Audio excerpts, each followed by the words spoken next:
आता ही आमची लागण आहे, त्याच्यामुळे हा पहिल्यांदा ऊस तुटला आहे.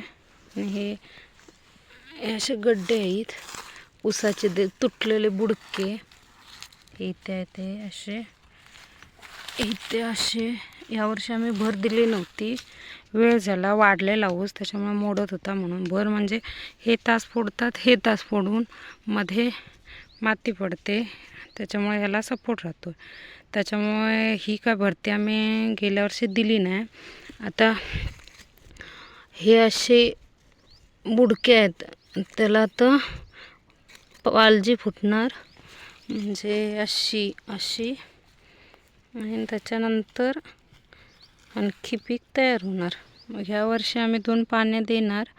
असा ऊस वाढला छोटा.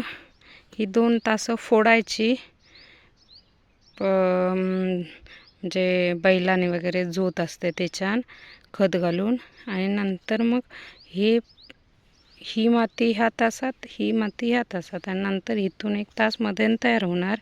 त्यातून पाणी द्यायचं. असं कंटिन्युअसली 3 किंवा 4, चांगलं असलं तर 4 वर्ष हे असं पीक घेऊ शकतो.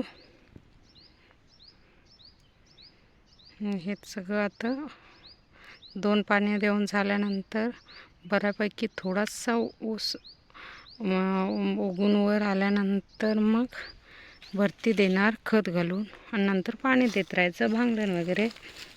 अशी ही छोटं छोटं कोंबरं आलं आहे ह्याला, असं असेच सगळं नाही तले. ते पाला जास्त पडला आहे त्याच्यामुळे दिसत नाही. हे इथं आहे तशी. इथं असं 4-5 वर्ष असंच करायचं. जास्तीत जास्त 3 किंवा 4 वर्ष, 5 वर्ष कोण जास्त नाही घेत.